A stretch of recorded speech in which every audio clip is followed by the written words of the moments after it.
Showtime, baby. Right. We live. Okay. Pro B's, Joe G. We are live. Subscribe. Pep Talk UK. Joe Gallagher in the building. Okay. I'm reloading. Joe, how's things? I'm all right, mate. Thanks. How are you? I'm doing well. You know, as I was saying to your affair, as an Arsenal fan, you know, we've been satisfied by the acquisition of a strong midfielder in the middle of the park. I know. I can't believe. I thought we'd signed the Barcelona centre-half, which was screaming out for, and woke the next day, and we didn't have him. I don't know how that worked. And then we're signing youth players from Atlanta. I think Ollie needs players now, not for the future. We've got a great under-23 team, good young kids coming through. We've got that many young kids. We're sending them off loan. I won't say that's a problem. It's players that we need now to do it. And with somebody of the experience that Barcelona centre-half, I'm surprised that we didn't get him. It's quite frustrating, really, being a Manchester United fan at the moment.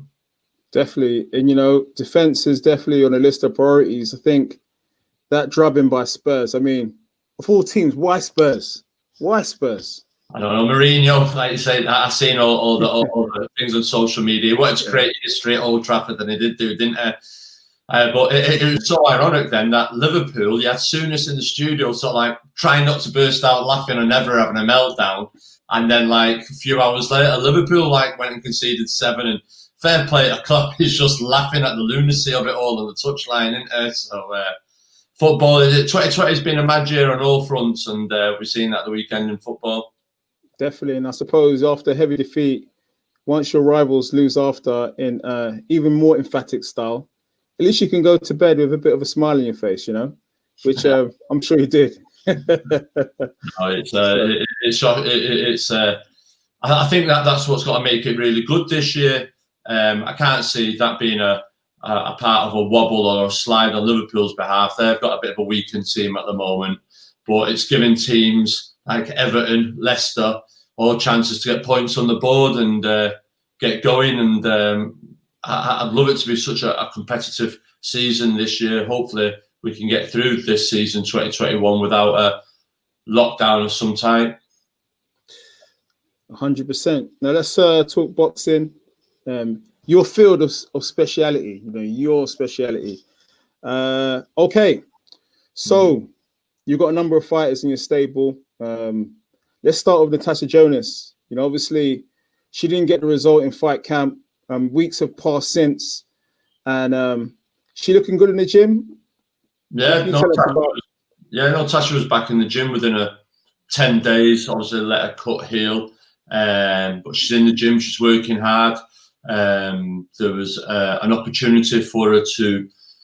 She wanted to fight Terry Harper. She got out of the ring, and Eddie said, "Oh, we'll do the rematch, and if there's a crowd, we'll do it in Liverpool, or we'll do it Terry Harper's part of the world." And next thing you know, she's fighting Thanderez, which surprised me because Thanderez isn't really her mandatory. It's another girl that's a proper mandatory. So that sort of like surprised me. So they've done this all women's card now, and hopefully we can get Tasha on that. But I think that the latest here, Tasha says, "Oh, you won't be out now till next year," which is ridiculous, really. Natasha, she needs to stay relevant. She needs to fight, and like you say, she took an opportunity to fight Terry Harper last time. Wasn't the best money in the world, but it was an opportunity, and everyone thought she won it. She was world champion, and now she wants paying for it. She's a mum. She's a single mum. She's got a daughter. And like I seen Natasha put in an interview the other day or somewhere on social media, her food shopping's the same. Her S&C coach is the same. Her trainer's the same. Her mortgage is the same. Her petrol's the same. So why should her wage be less when her outgoings are the same costing as of everyone else's? Now, we understand women's boxing can't be paid on the men's to an extent, like you see in the tennis. But to say to a young mum there working, you're not got to fight now till next year, when she's got bills and there's lockdown and all that, and she proved the worth. And I say Natasha wants to fight. I think she's told a management team that she wants to fight. She needs to fight, and to deliver a fight, whether it's an 8-rounder. Obviously, we can't fight Terry Harper. We can't fight Katie Taylor. They've got fights. So in the meantime, keep Natasha Jonas ticking over and keep her relevant, and a slot on that undercard, I think, makes sense. When the card was announced, you could see that everyone on social media going, where's Tasha, where's Tasha, where's Tasha? Like I say, so yeah, it's I don't know, it's a bit funny at the moment, not just with Tasha, but with certain fighters where there's not the money at the moment in the sport, and there isn't a live crowd, so we can't pay you this. But we've just seen transfer deadline day, and I never heard no story about no footballers having to take a pay cut to make a transfer because there's no live crowds. I see Lewis Hamilton flying around the Formula One track at the moment. I've not heard him take a pay cut. There's tennis players in France playing tennis. There's no other sport talking about players taking a pay cut for the sport. Yet them sports are mentioned are all broadcast by Sky Sports. Now, Sky Sports are telling fighters, you've got to take less money because there's no live crowd. But boxing is a sport that can generate money without a live crowd with pay-per-view. So that pay-per-view money shouldn't really... I just don't get why Sky Sports are telling fighters they have to take less money. It's a change playing field. But footballers, Formula One, golfers, tennis, money isn't being affected. There's something not right somewhere. Does that make sense? And Natasha Jonas is a single mother, like I say, so she wants to fight, and then to be told, well, if you don't take a certain fight, then you're not fighting until next year. That's usually wrong, morally wrong, and that's sort of like blackmail. And Natasha Jonas wants paying appropriately for the fights that she wants, and she wants to stay active. And if she wants to have a rematch with Terry Harper next year, February, March, or the fight with Katie Taylor, then Natasha Jonas needs to fight again before Christmas. She'd been out a while before she fought Terry Harper, and I just think Natasha Jonas, she's in the gym, she's training, and she wants to fight. And I see there's no reason why Sky Sports can't have Natasha Jonas on that all-women's card, or on another bill before the end of the year, whether it be a Billy Joe card that's supposed to happen, a Gay J card. The show's there for Natasha, and she's in the gym and she wants to fight. And I think she should fight. She should be given a fight as well. So whoever it is at Sky, whether it's Adam Smith, Ed Robinson, whoever, I think it's morally wrong to pass a message down the food chain that you're not fighting till next year for whatever. And if you do want a fight, we only can pay you. It's a bad term to use, but slave wages. Natasha Jonas is nobody's slave.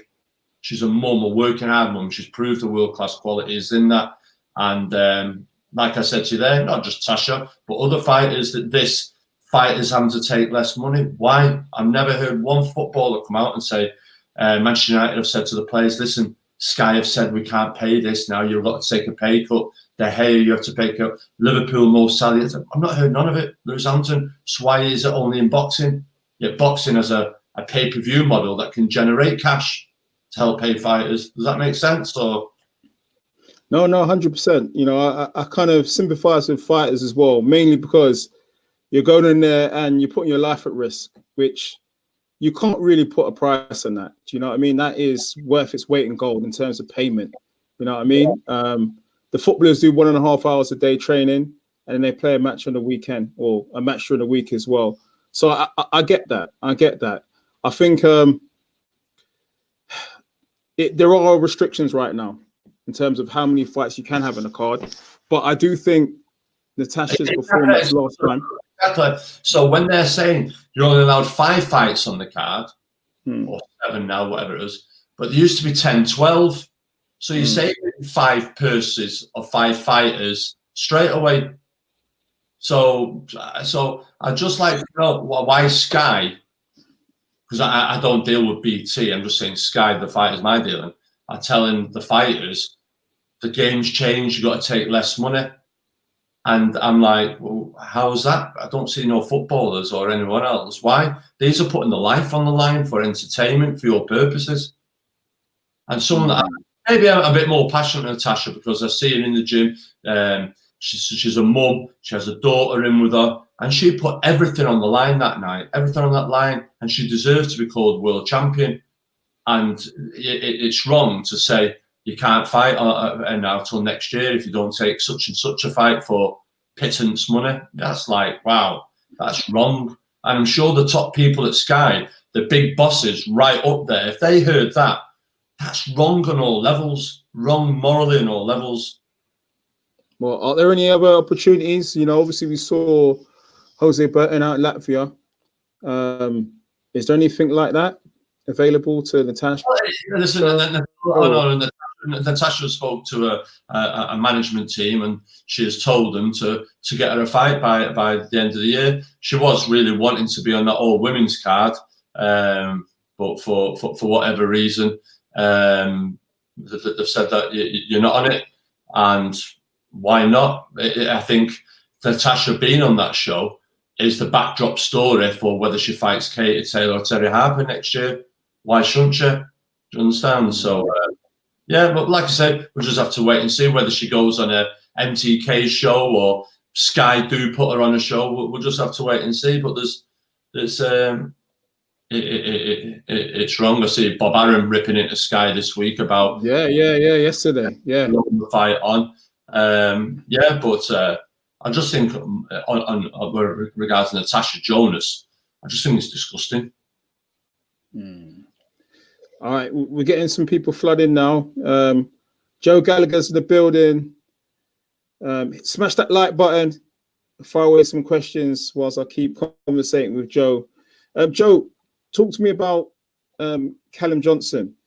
Now, I heard Callum Johnson on Ringside Toe to Toe, Sky Sports podcast recently, and he came across really, really well. You know, he's not the disrespectful type of character. You know, he goes about his work. You know, and it doesn't really believe in that. You know, the trash talking. But he did mention, you know, he has no qualms about fighting Joshua Buatsi.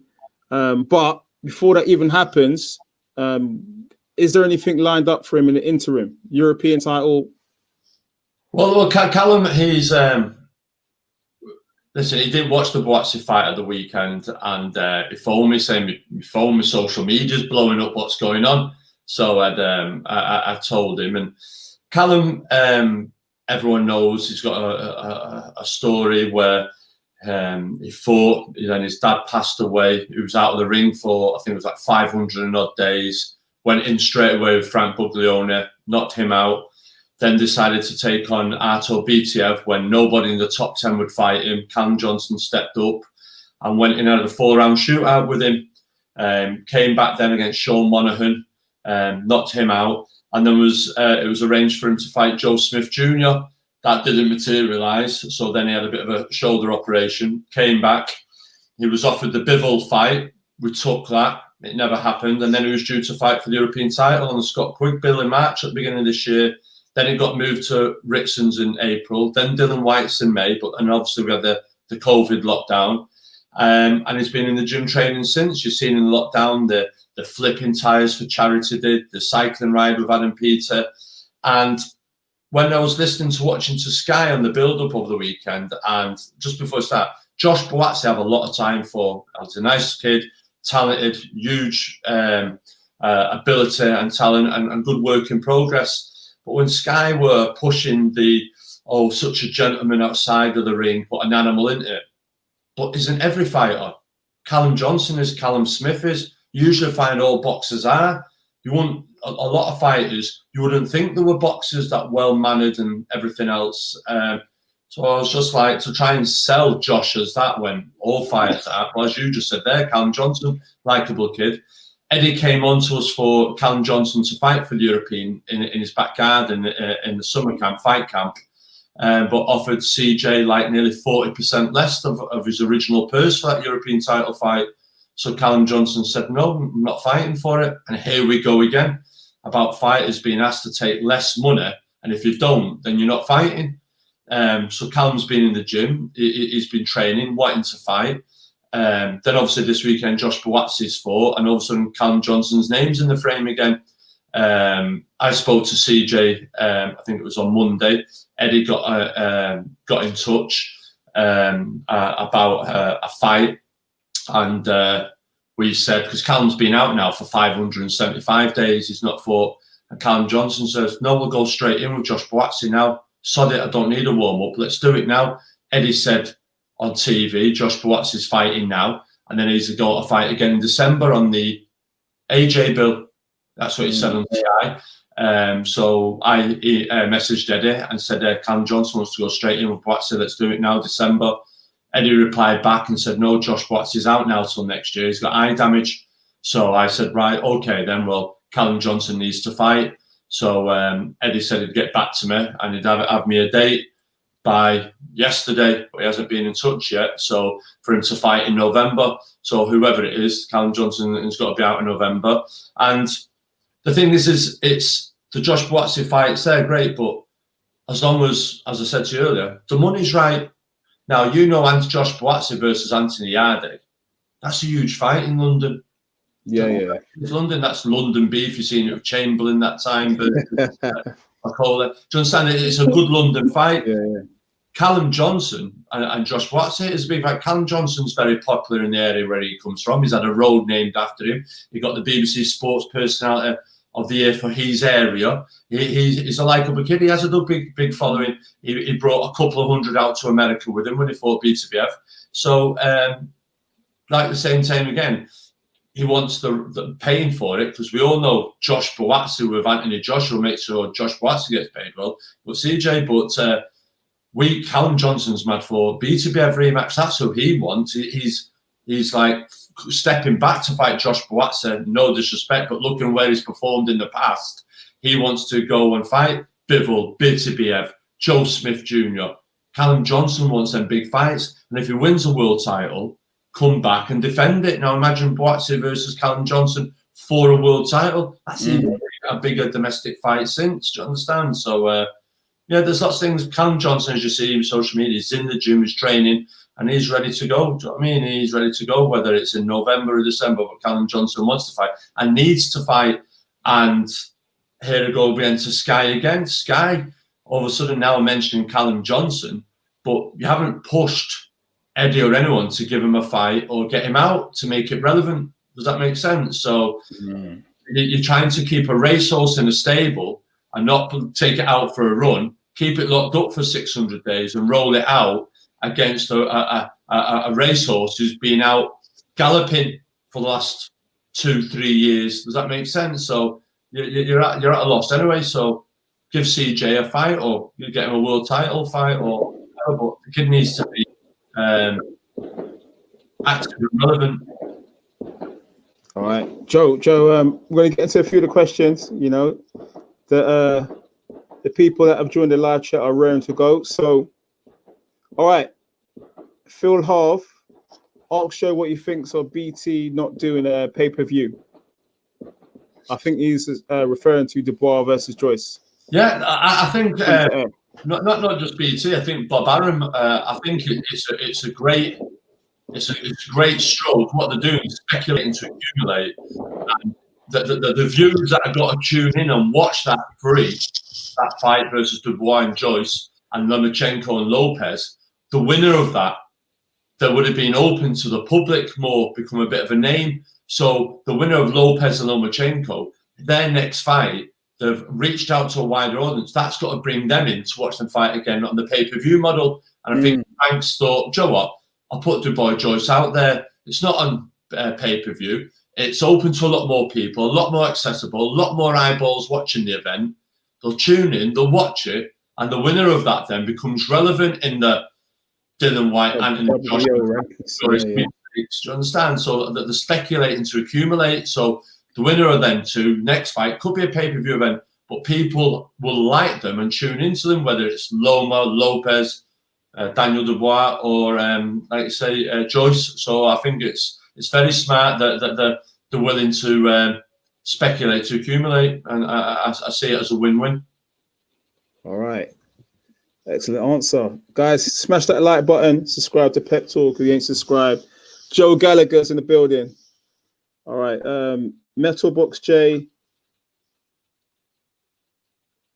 All right. So the female card is not all female. There's male fights to be added.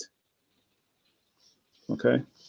You heard that? Yeah, that's what I've heard. It's not all female, but I think the top 3 are females. But I do think for the storyline of Terry Harper, she can run but she can't hide, and Katie Taylor, which is a good fight. Natasha Jonas to be on that in an 8-rounder or a 10-rounder just seems the logical sense, really, because that's a backdrop story. Does that make sense?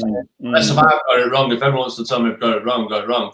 But it's very much like the years ago where Ben or Eubank could fight, and then Ben would fight Eubank's opponent, or Michael Watson would fight, and it build up. And the same with Junior Witter, Ricky Hatton, and that's no different with this. In my honest opinion, I think the 3 pay-per-views that Sky are putting on, I think 2 of them aren't pay-per-view, and what they should have done was a pay-per-view event with Callum Smith on, Billy Joe on, Okoli on, Riakporhe on, Buatsi on, Callum Johnson on.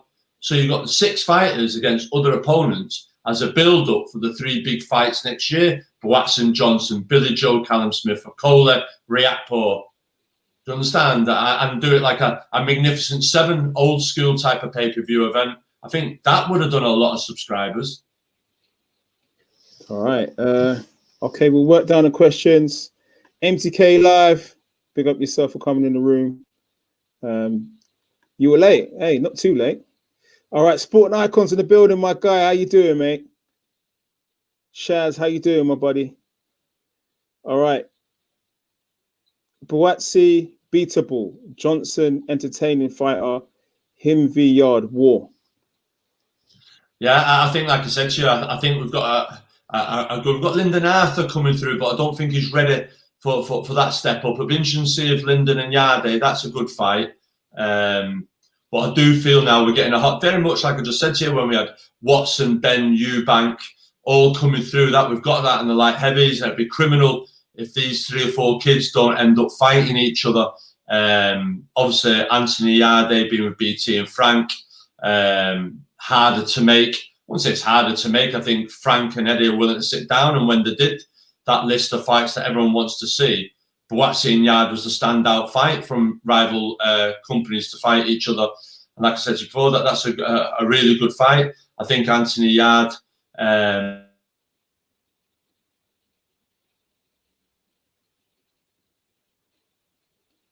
it's a good fight, but I do feel Yard and Buatsi are still learning, as is Callum Johnson. Callum Johnson's, people think about his age, but he's not got more miles on the clock. He's had no wars, and he's very dangerous. And I think all 3 fights are all against each other, that they could play out and rematches, and they can have their own type of series. And even if the World Boxing Super Series did a light heavyweight weight division next year, I think it'd be brilliant to have them 3 in it, as well as Hopkins and a Sullivan Barrera and a Joe Smith. I think that'd be a real hot weight division for the World Boxing Super Series for the Muhammad Ali Trophy. You want to put a call into Sauling?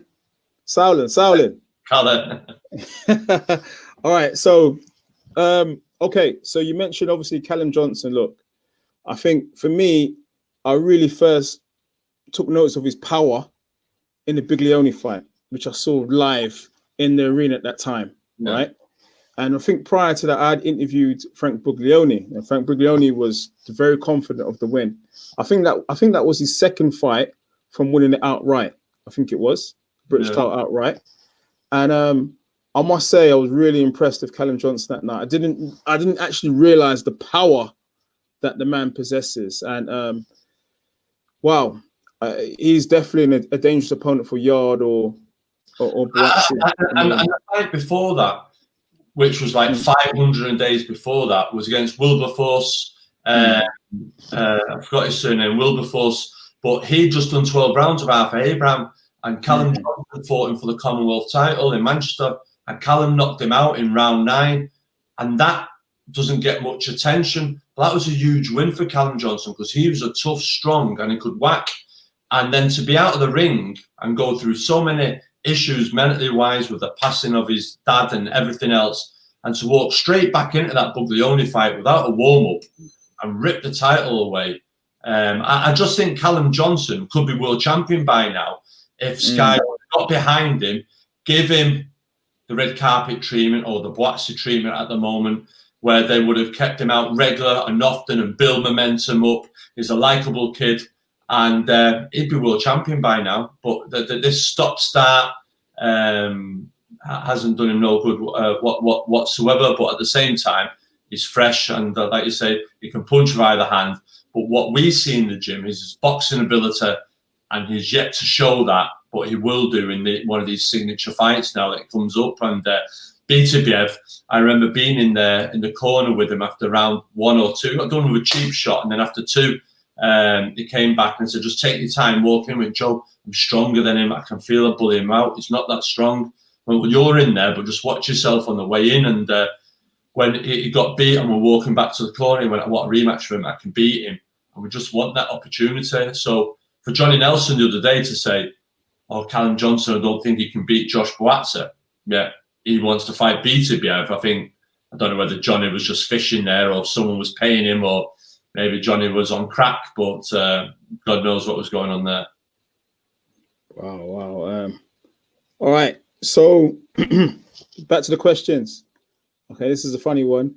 What does Joe Gallagher think of Pro Beast's hat?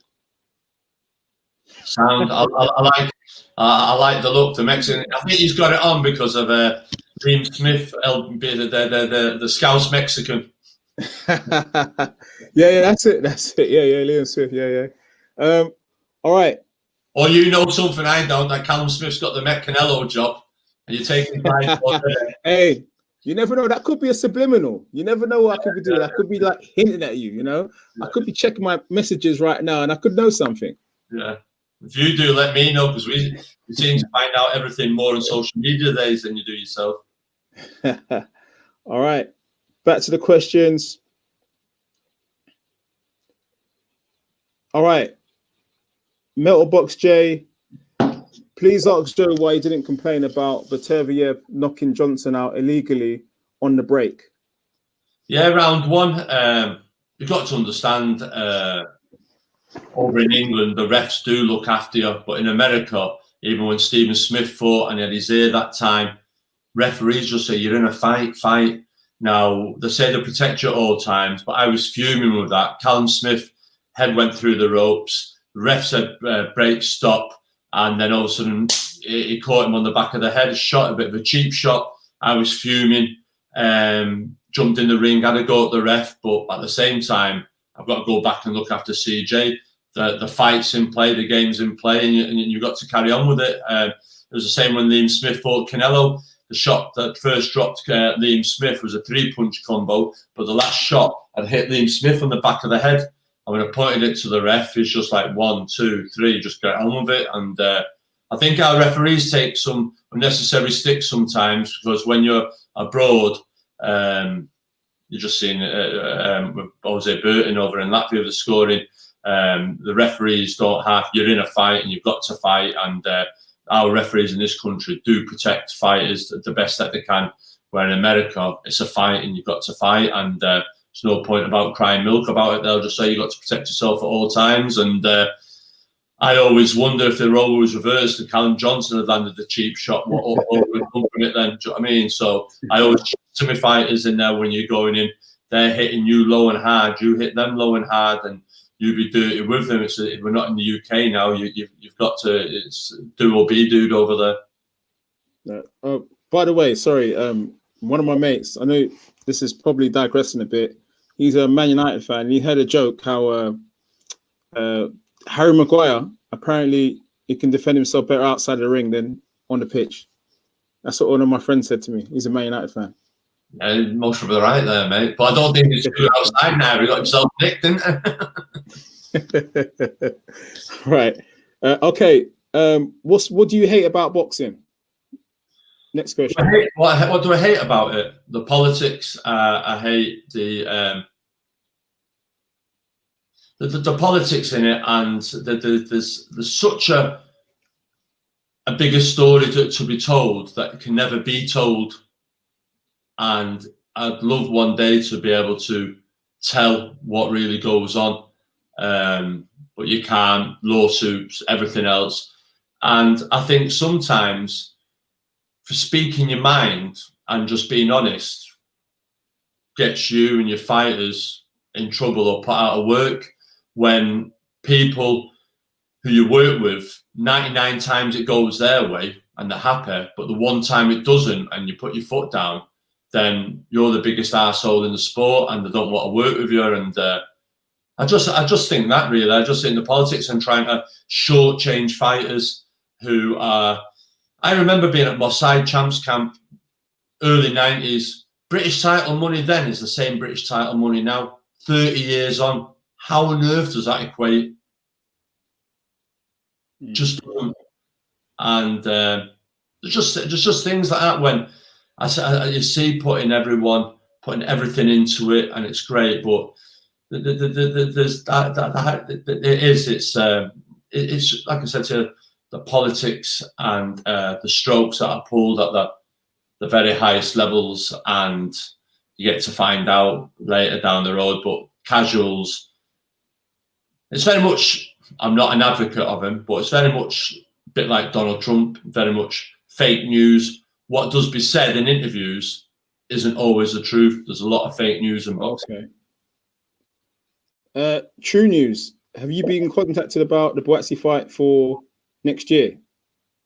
No, we spoke to Eddie. We said to Eddie we'd fight Josh Buatsi this year, and this year we'll go straight into it without a warm-up, because Eddie said Buatsi was out, and then they said we've got to get him out on the AJ undercard. So we said we'll fight him on the AJ undercard, and Eddie said no, now Josh Buatsi's out this year with eye damage. It won't be out till next year, so that fight's next year. So we said okay then, but in the meantime now, then if that's the case, we need to give Callum Johnson a fight. It's been out 19 months. 19 months will be 600 and odd days since he fought. That's a bloody long time. It only feels like the other day though, when he fought Batavia. It doesn't feel like it was that long ago. Well, it was Batavia. It was 2 years ago, a couple of weeks. Wow. Wow. There you go. And he fought Sean Monaghan after that.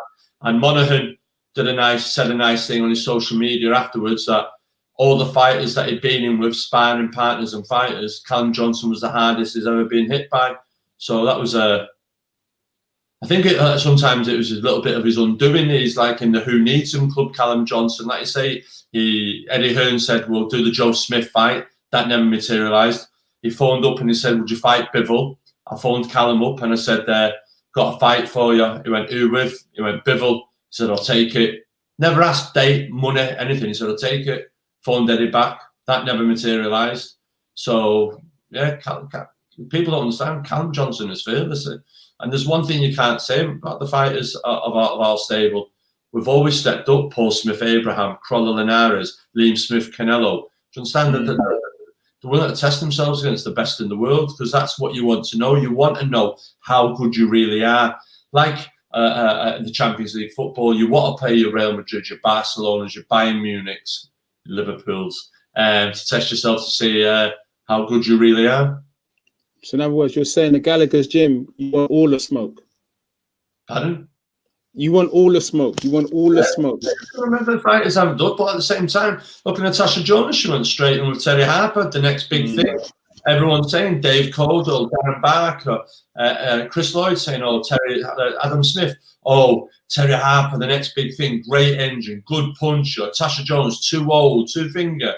A week later, they're saying this is a 50-50 fight, which is Ora Povetkin. They weren't saying Povetkin was too old, but they're saying Natasha Jonas was too old.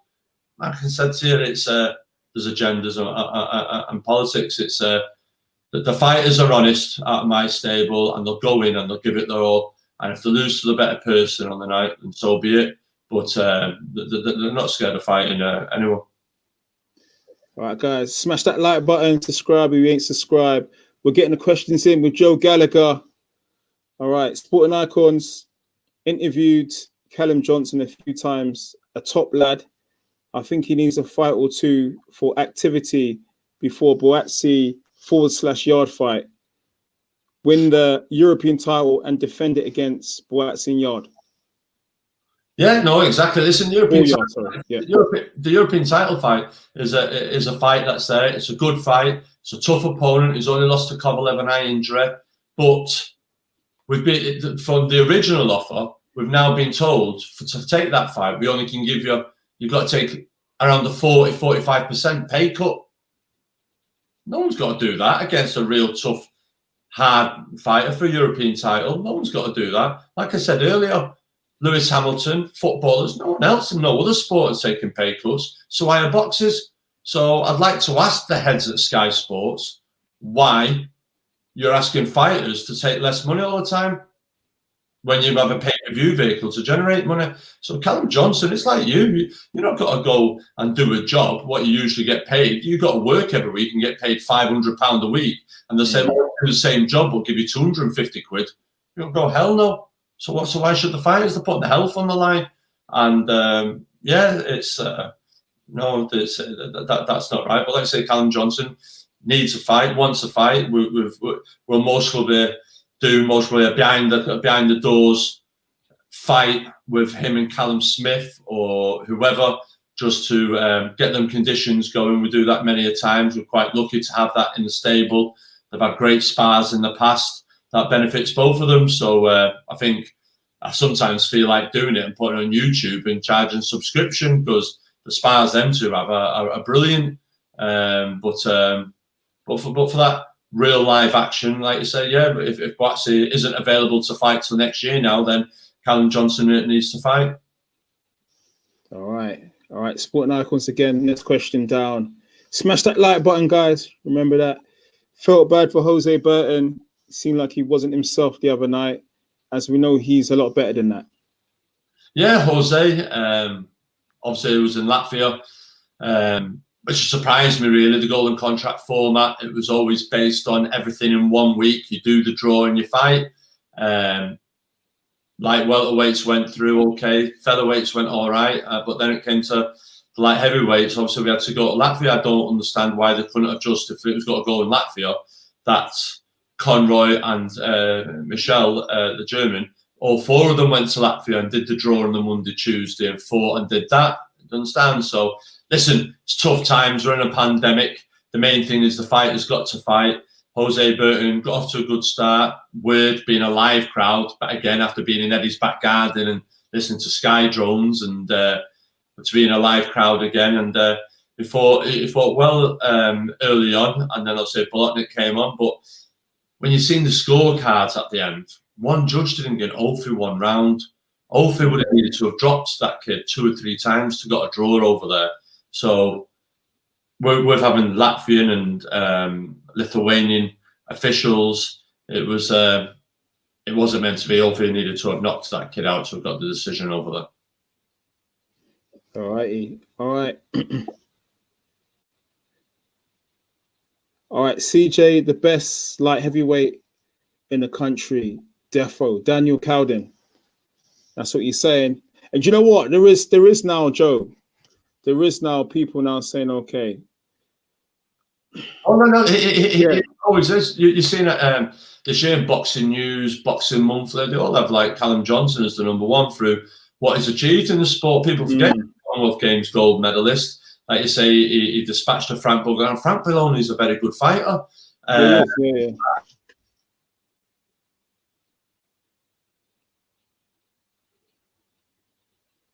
But then he went to fought BTBF, Monaghan, where Buatsi still 27, Yade still young, both developing.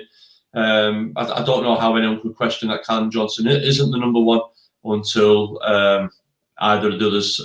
Listen, I said to Anthony Hardy, stepped up with Kovalev, came very close. I was cheering for him on Sunday.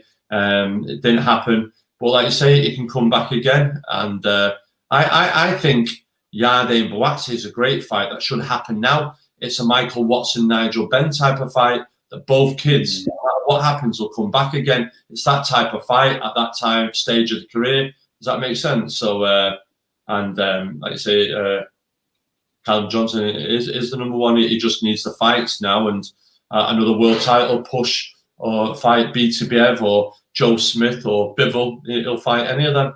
And he has agreed to already, but they never materialised.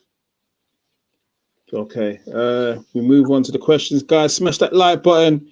Get your questions in to Joe Gallagher.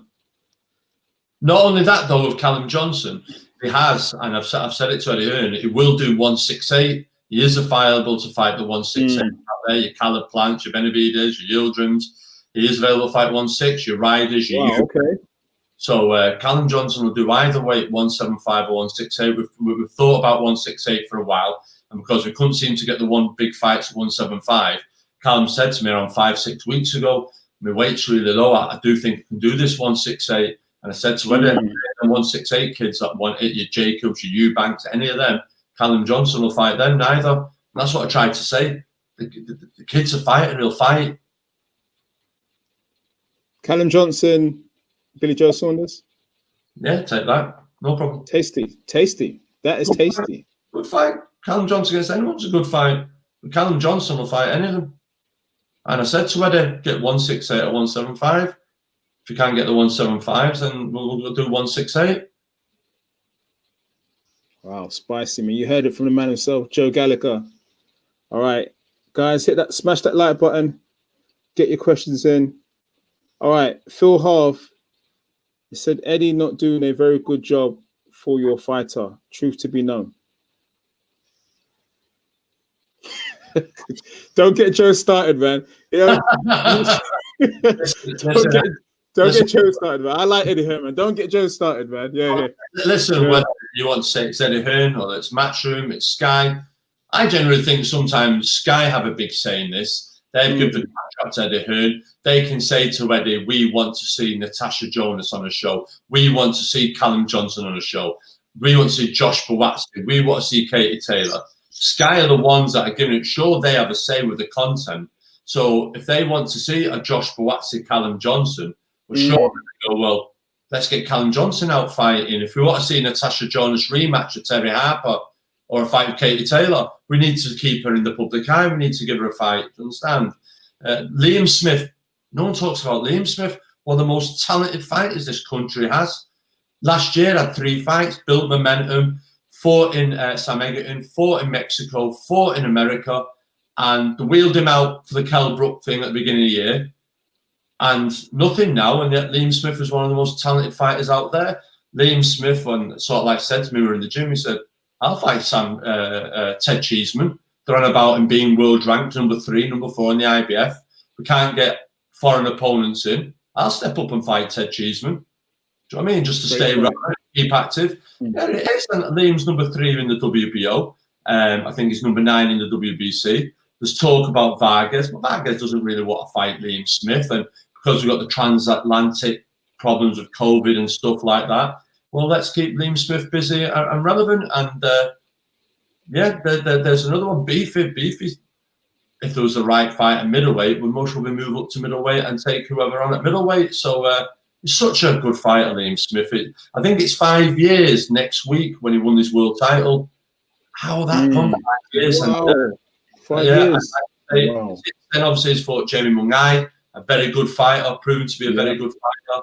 And Liam said if he had some momentum to that fight, he would have performed better, although he did a good account of himself in that fight and he wanted the rematch. But that's what I'm saying. So I'm sure Sky have some say to be able to say, well, why aren't we hearing about Liam Smith? Where's Liam Smith gone? Liam Smith is a great fighter. We love him. And they've got the Smith brothers, great story. Brock dropped back. Do you understand? But them names, Tasha Jonas, Liam Smith, Callum Johnson.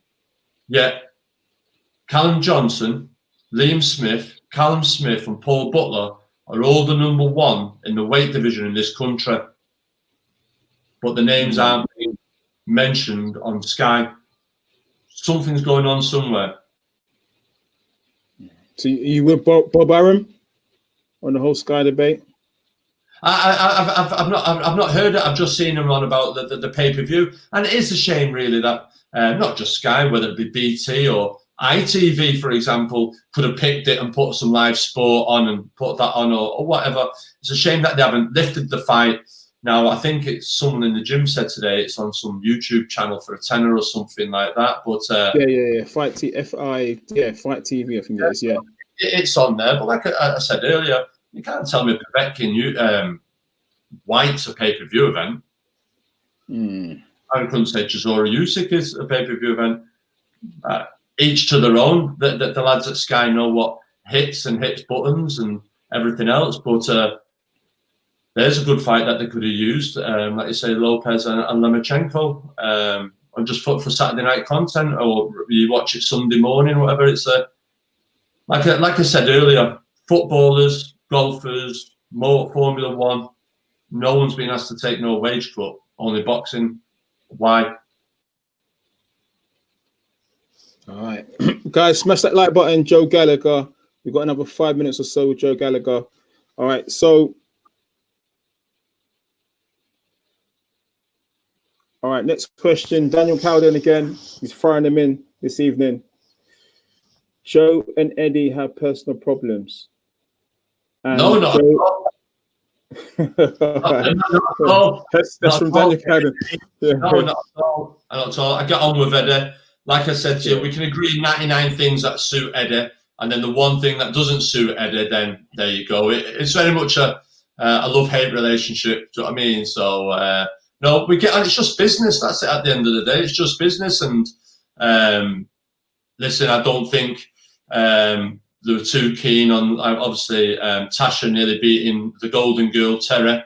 And that's it. But like I say, Eddie has done very well for the stable of fighters in the past with Crawler and Quigg and other people. And yeah, he's done good. It's just sometimes there's a difference of opinion. But sometimes, because Eddie has the audience and sometimes he has the crowd to listen to, people take what Eddie says as gospel, when sometimes it's not. There's always two sides to a story.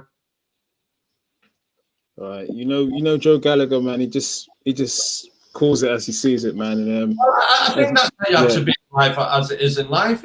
At least you know where you stand. If it's right, it's right. If it's wrong, it's wrong. I'm not going to sit back and watch Natasha Jonas work her ass off and put herself and put her health on the line and be offered slave wages. I'm not going to see Callum Johnson be out of the ring or anything else. And it's just, when you know other fighters in the same stable are getting miles more money for the same type of job, that's not right. It's not right. Like, I'm not saying, like I say, equal pay, but that's not right at all. You can't, do you know what I mean? So something's not right somewhere. When I go raise a flag and go, hang on a minute, stop. That's not right. He can't be on that, or she can't be on that. But you're only going off for crumbs off the bread table for my lot. Why? They're not different. They work their asses off. They work hard. They train. They're putting their health on the line to provide entertainment for Sky Sports.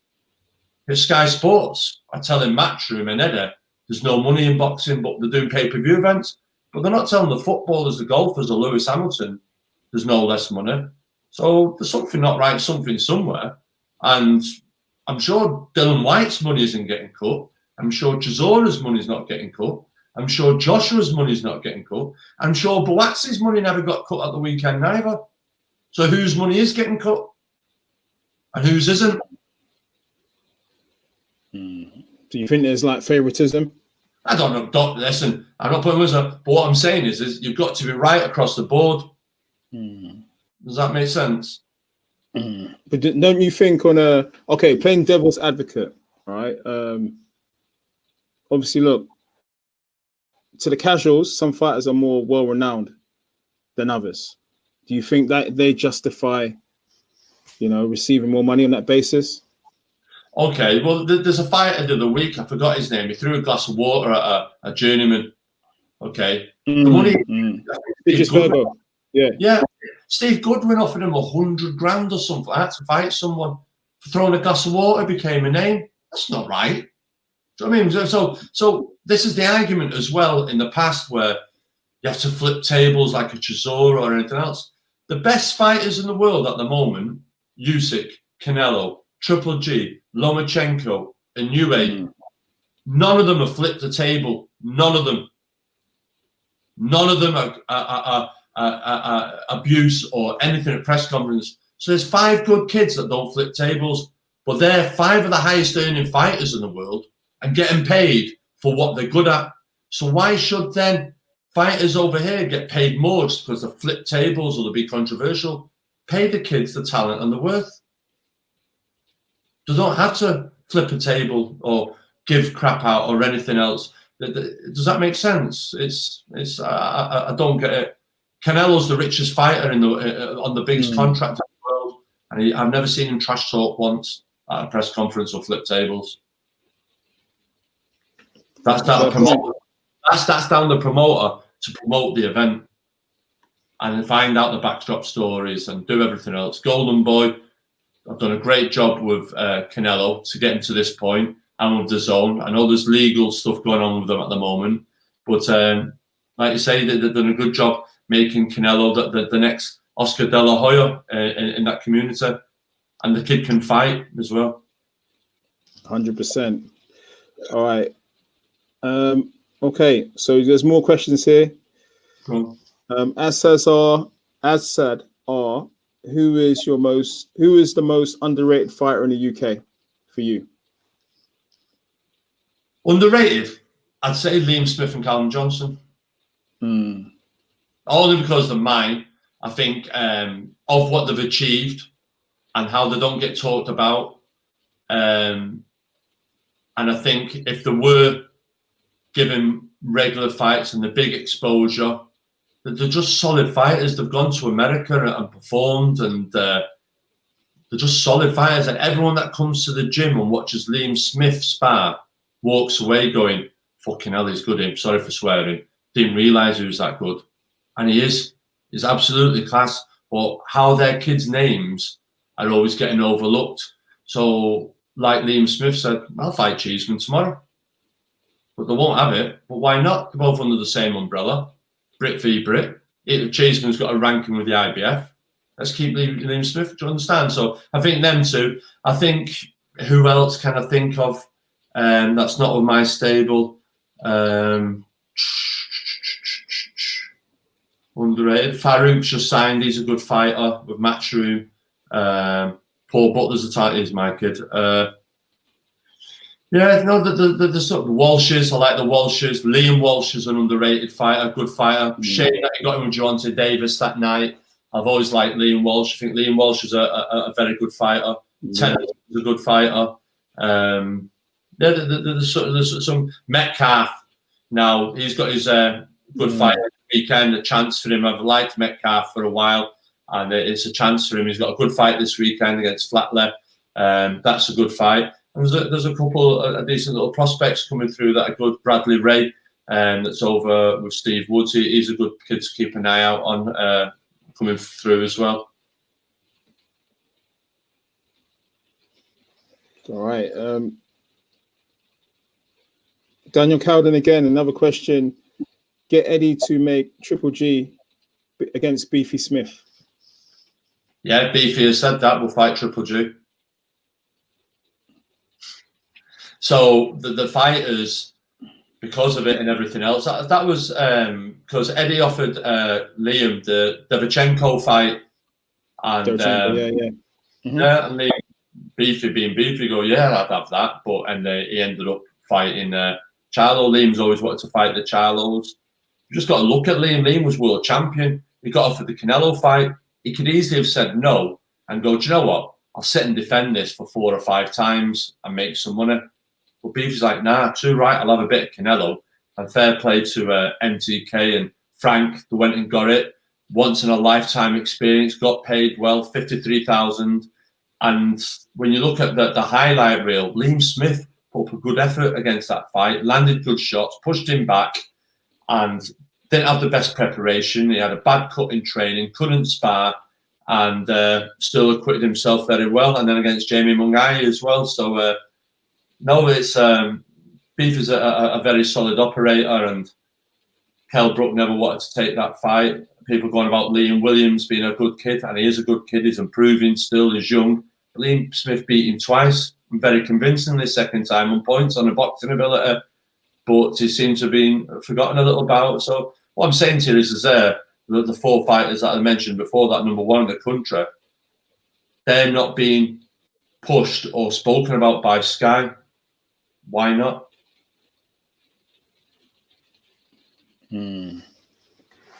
All right. We'll work our way down the questions. We have 6 minutes left. All right. Okay, this is a good question. Does Joe G think the North and South divide affects boxers' opportunities? I do think at the moment, I think it's beginning to kick in a little bit. People may argue differently. I think with Kell Brook near the point end of retiring, Tony Bellew retiring, Ricky Burns not go to Scotland, Crawler and Quigg show in Manchester.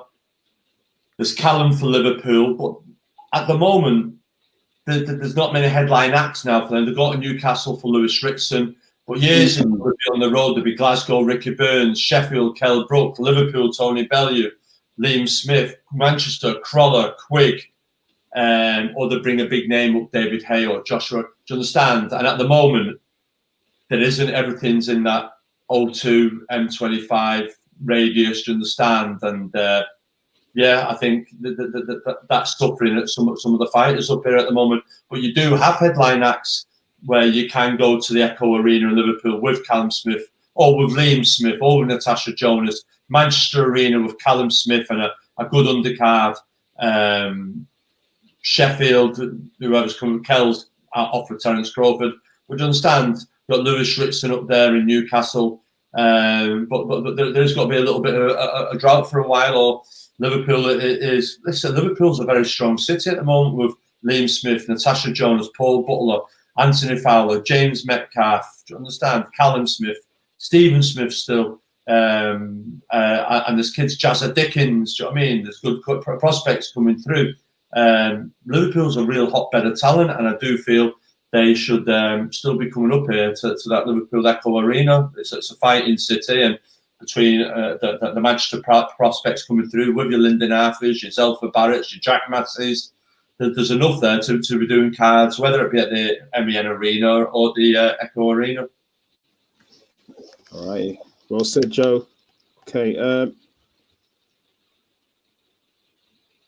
right, Jermaine Sterling. Again, I don't think it's related to Raheem Sterling. I think it's a totally different person. All right, so Jermaine saying everyone has their area of marketability, whether it's being controversial, humble, big local lad following, good looking, or a good backstory. It just depends what box you fit in. Would you agree with that? Yeah, definitely. I think there's a story. I think if people take the time to find out about people, I think if you look at, for example, the Smith family, what they've achieved in the history of the sport, and the autism that the support along the way, obviously with the sister, obviously Anthony Crawler, the backdrop story with the burglar incident, Callum Johnson, where he come from, he's huge in Boston, Lincolnshire, Callum Johnson. I think everyone has, and like you say, you have the good looking kids as well. Like you say, they use Josh Taylor for JD adverts and stuff, and then you have the trash talkers or the flipping the tailors or your Chisora, your Whites. And you're seeing that with Tyson Fury. Tyson Fury ticks all them boxes. He's got a great backdrop story where he's come from. Mental depression, then the trash talking, the Batman stuff, and you know Tyson is such a nice kid, and you've got all them. So, like you say, everyone has a story. It's if I feel sometimes this day there's lazy journalism. I think they don't come up to the gymnasiums like they do the old days. They don't come and watch fighters train. They don't get to know the fighters. Years ago, they'd come up, they'd be around the gym, they get to know the fighter. And I think it's too easy these days to do clickbait stuff and not really to get fighters and know the stories and stuff like that. So, yeah, it's very much like a clothing brand. It's very much cheap and quick, what gets the hits, what gets the sales, and move on to the next one after that. All right, last question. Right. I haven't actually asked you. What did you make of Joshua Buatsi's performance against Marco Kalic? No, I thought Kalic started very well. He started in 5th gear. I think he caught Josh Buatsi quite regular and often early on with his sharpness, with the right hands. Not just the right hands, but the left hands through the middle.